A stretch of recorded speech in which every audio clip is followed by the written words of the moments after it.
there, community. Welcome. I'm Kristen, a dating and relationship coach, and today I wanted to talk about women and attraction and dating.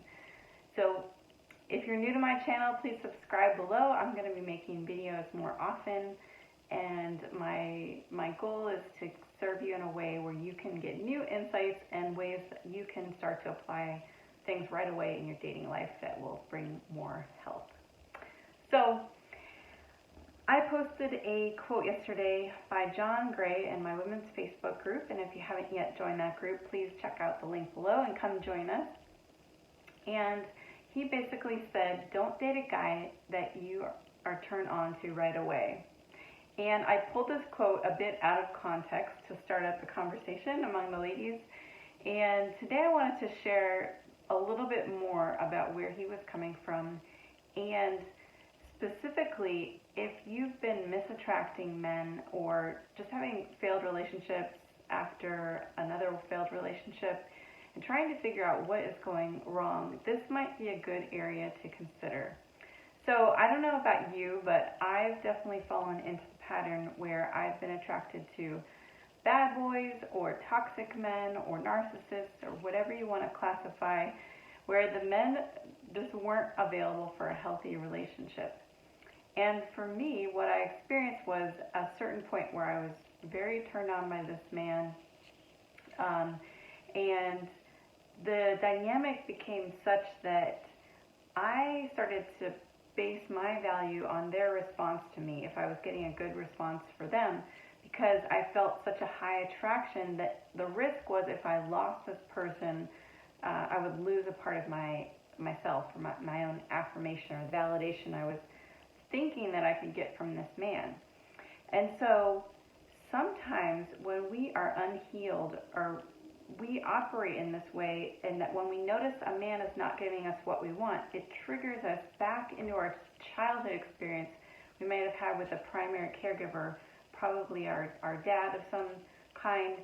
And when we feel that, we go into our kind of unconditioned brain of the way we were taught to act in childhood. It's kind of a default response. And so when we have that initial high attraction to a man because they are unavailable, we think, oh, if I can just get this man's attention, I'll be okay, or I'll be okay, I'll be loved. And so that is a way that women kind of know on subconscious level that this man's not going to work out, but we're trusting that we can do something to fix that. Because trust is something that actually leads to falling in love, falling into that more deeper attraction. And so it's a form of trust, but it's not a healthy form of trust.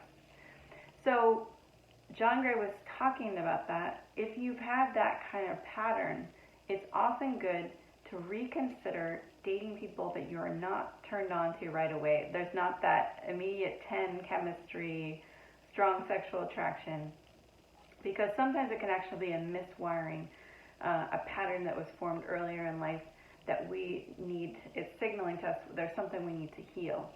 And one of the ways that we can heal that actually is in our dating experience.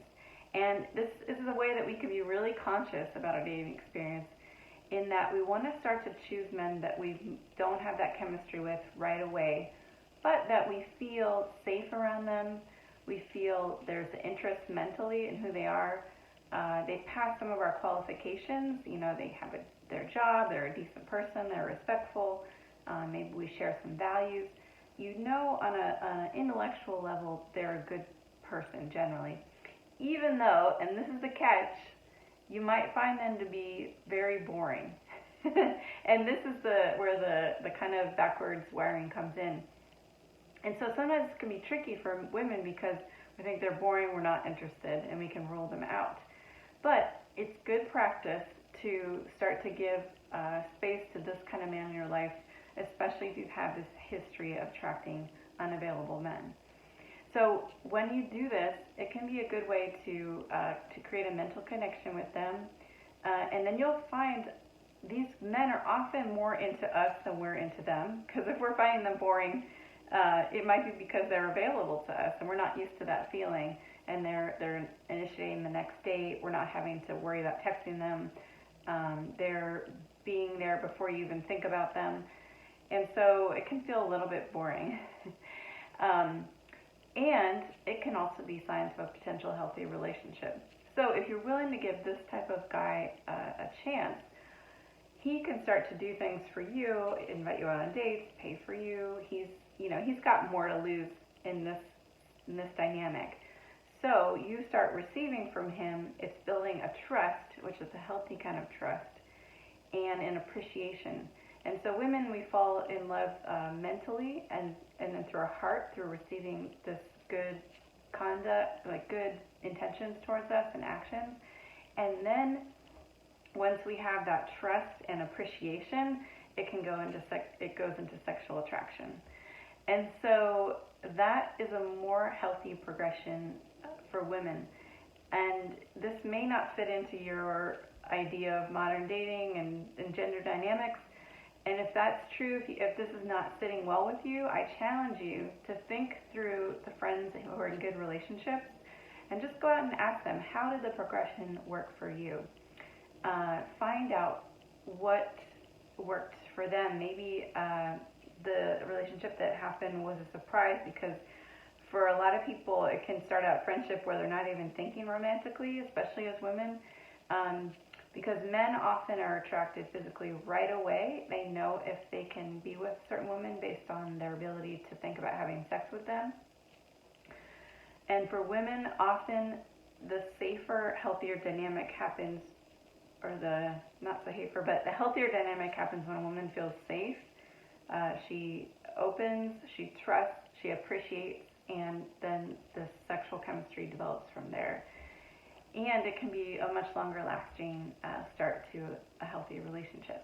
So, whether you believe this or not, that's more context for that discussion.